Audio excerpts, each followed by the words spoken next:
Can I begin? Yes. Hey! Yes, sir. Hey! Talk to me now. Hey! Yeah. Hey! Yeah. Coffee. Let's get on G. Hey, Minio. Being a missionary means living your life for Jesus and sharing His love to other people.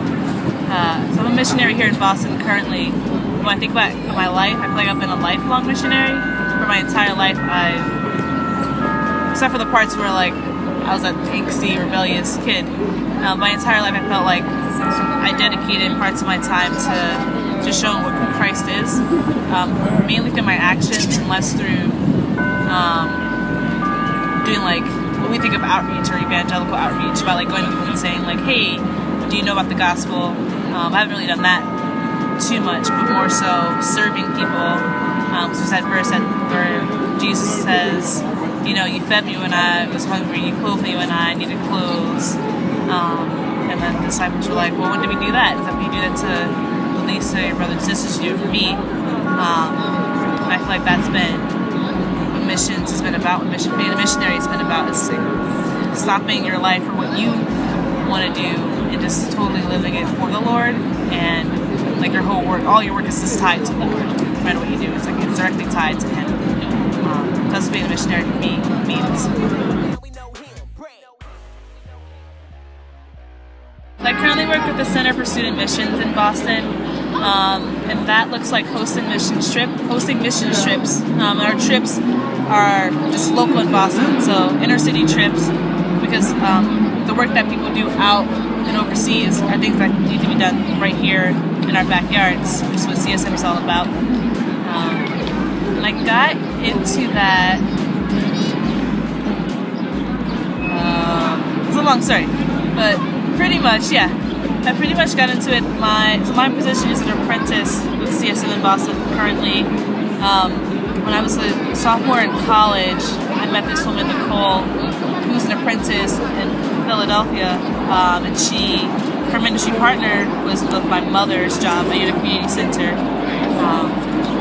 found out what CSM was through her, and then after a while I forgot about it. When I graduated from college, I really knew I wanted to work with people, and I didn't want to work in an office building anymore. I didn't want to do like journalism where just like gathering a story, typing it up, and that's it. I wanted to do something that was directly affecting people's lives, and they were affecting mine also. So I remember like trying to figure out what I was going to do. My mom's like, why don't you do like some kind of missions work thing, like Christian stuff? And yeah, I guess I could do that. And I was trying to find, like, look up all these Christian organizations to work with, and she's like, just do CSM, like Nicole. So I just applied for the job. I just applied for whatever job I can get immediately in May of last year. So I applied for it, I got it, and I remember like walking into the housing site in Philly, in West Philadelphia, and not knowing what my job was exactly. I knew it was Christ-centered and it was faith-based, but not knowing what I was doing at all. And then after like the first day of training, I was like, okay, I'm hosting mission trips. Got it. That makes sense. And since then, my relationship with the Lord has grown so much. And I've had this like love for the homeless for a long time. And then through that, and through working with the homeless in Philly through like a Christ faith-centered way, I began to love them more. It's like my job here in Boston also includes working with the homeless a lot. So I loved working with CSM, and I was like, whoa, this is great. I want to continue working with Christian people. There's something so special about working with people who like have the same faith as you. Because like you can like pray in the office, or you can talk about like spiritual warfare. It's so cool. That's something you don't get when you work in secular settings. So when the job was almost over in Philly, it's like I want to continue this job, but I know I can't be a host forever. And they recommended the program I'm in now, the apprenticeship, and I said, okay, I want to apply for that. I've applied for the job in DC, it was close to home, and like God shut that door. Shut that door. And immediately after, they said, hey, what about Boston? Like, I've never been to Boston. I don't know anybody in Boston. I don't know about that. Like, you know, whatever. The Lord has it. So I applied for a lot of other jobs back at home, just not knowing what was happening after I was a host in Philly. About mid-September, I got a call from CSM Boston saying, "Hey, we want to hire you." And I'm like, "Okay, yes." They immediately just said yes. I didn't even take a day to think about it, really. So that's where I am now. And it's weird how God's just been working in me and through me in this. I thinking back to when I met Nicole. If I would have never met her, or she never took my mom's job as her ministry partner, I would not be where I am now. Apprentice. I work in CSM Boston's office, like kind of doing almost administrative behind the scenes work. So I help out a lot with social media, a whole bunch of social media, and whatever else, like loose ends that need to be tied up when you have an organization. Like, yes, it's this ministry, but it's also a business. So you have to make sure that we operate. People can like come to us. So whatever that looks like, I've done that. I also get to work with a ministry partner. I'm supposed to pick one ministry partner. So I originally picked Starlight Ministries, which is a homeless outreach ministry, and they're dedicated to equipping Christian leaders to build life-changing relationships with the city's homeless. So I work with them, and I work in their Opportunity Resource Center. People can come in and they can get some clothes, whatever clothes they need, they can get that. They can get some snacks, some coffee, haircut, shower, use a computer. If they need like vouchers or ID, they can set them up all stuff like that. Just like sit and pray with them. Just be like a presence that's like steady and that they can rely on. Because they know every Thursday they come in and can see these people and be shown love, which is really cool. So I do that. And also at Starlight, I help out with some more of like the administrative, like just like kind of like design, keeping like things like data entry and stuff like that in check. So that was what I did originally for CSM Boston as an apprentice. And then I was like, I want to add another ministry partner. And as soon as I made that, like, thought that in my head and I prayed about it, Group 1 Ministries, which operates under the same organization that Starlight operates under, their director said, "Hey, be my intern too?" And I was like, "Yes, I'd love to be your intern." I work with Group 1 also, and Group 1 is a ministry that ministers to women in strip clubs, ultimately trying to fight human trafficking. So I work with the director, who's really taking all of her ideas and putting them into one space so that she can have it all together in one place where she can easily find it. And then for a little bit, I've been working with the Emmanuel Gospel Center, which is a big organization. Both of those organizations work working with their development team. So I kind of have 3 ministry partners now. So CSM, then Emmanuel Gospel Center, which is a big organization, and then Starlight, and then Group 1.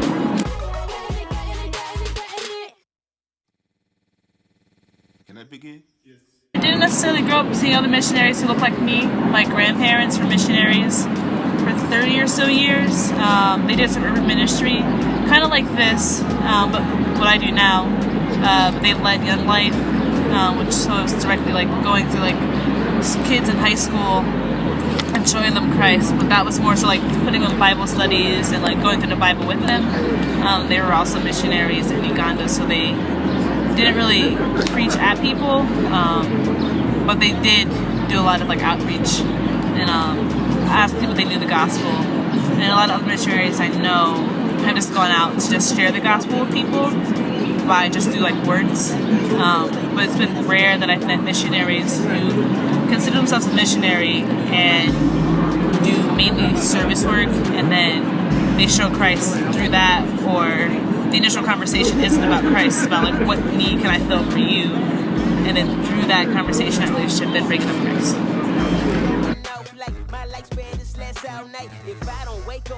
I think that way is effective. I just grew up not really appreciating or totally liking evangelism the way that we see it, the way that people think about it, just because I never really thought that was necessarily effective. You just go to someone, say, "Do you know Jesus?" "No." "Let me tell you about him. Let's pray this prayer," and then you walk away. And it's like, where's that relationship? How are you going to keep them and help them continue to understand who Christ is? And I understand planting the seed, which a lot of that is, and that's good. And like after that, they might go off and like seek the Lord, but oftentimes like people might not. So I think by like creating a safe space where it's like, "Hey, I love you for you. I'm a human. You're a human too. Let's get to know each other. just on the basic human level. And then when they're saying like, why do you care so much about me? Like, because Christ cares about you. You know, God created you, my brother in Christ, or my sister in Christ. And then going through that way, I think is effective because they've already built this relationship with you, and they already trust you. So when you introduce Christ to them, it's not, they don't feel like you're just trying to like gain something, or you're just trying to like, how to phrase it, but you don't want to, you're not just like trying to count numbers. You actually care about them. They're more than just a number. They're like a person. You want to,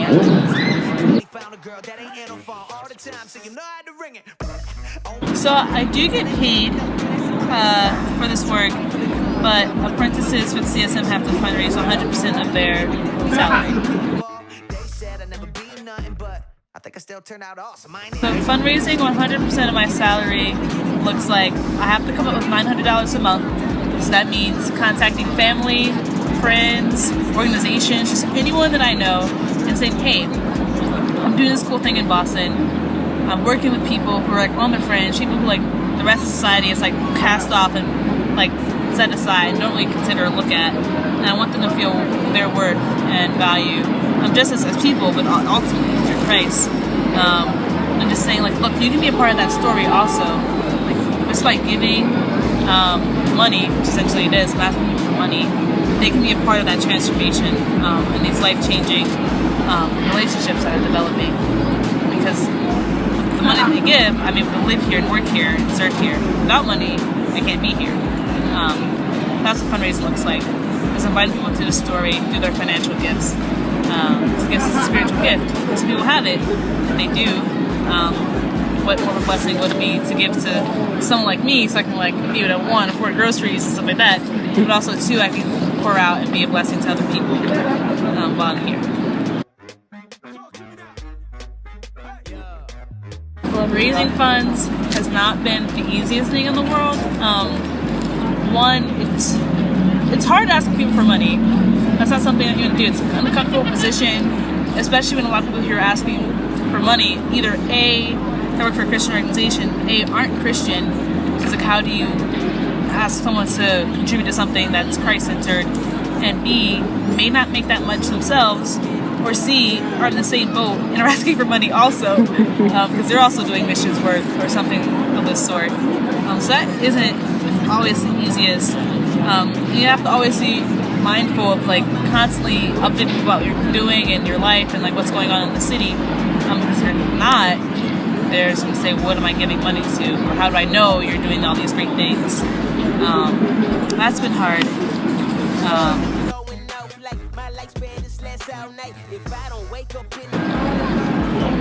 I think maybe I think raising funds might just be hard in general. I haven't really thought about it too much as a person of color. I think when I initially got the job and knew I had to fundraise, I did think it would be harder. As a person of color, just because a lot of people I know don't come from like wealthier backgrounds. Not to say that all people of color are poor, but they don't. Not all people. Like my family, they bless me a lot, but a lot of their friends don't have it as easy. So, yeah,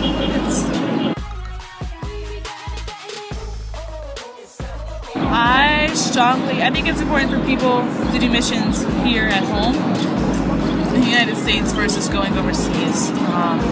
Just because it's important to make sure your home base is strong and solid. And I know like God's called people to go overseas and help them out too. They're our brothers and sisters also. But like if your home is not secure and stable, how can you go out and tell someone else if like your house is falling apart? Like you just come back to something that's like dilapidated and broken. You go out and help everyone else, but like you're like kind of like turning a blind eye to the problems that exist right next door to you. So I think it's important to start here. Because like once we build this up and make this like what we want it to be, then like all of us can go out overseas and do that. And that's not saying that like you shouldn't do overseas missions. So we haven't caused that. But for me personally, I think like especially like CSMs, like their start, like how they come about is that there are problems like this right in our backyards. Like why are we not doing something to help them? Like why can I walk past someone sleeping in a park and but I can send money over in Africa, or I can like pay all this money as like a plane somewhere overseas and people there who are like starving and poor, when I can just like walk next to someone and say, hey, how can I fill a need?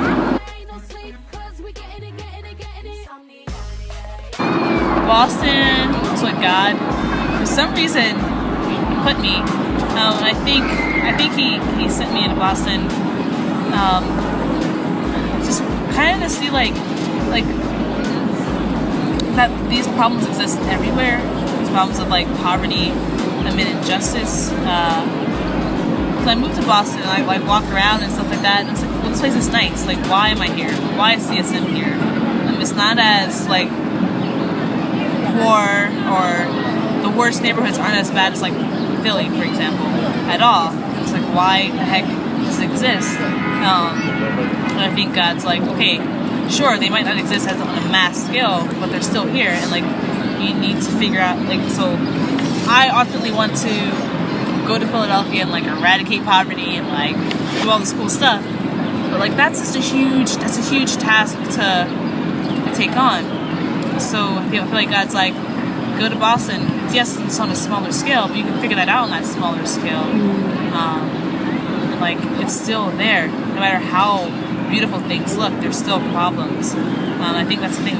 We look at things from like this outside view and think, oh, it's clean, so it's fine. We don't delve any deeper. And we look at things on the surface level and miss everything, miss what the point really is. So I think Boston was the place where God sent me, so that I don't look at things on the surface level, that I do try to delve deeper. I do try to find the root of the issues. If I don't wake up in the morning, bruh, I'm gonna be alright. Don't caption to the wind. Let go, we about to go in. No slowing down, we go in. No slowing down, we know him. Pray.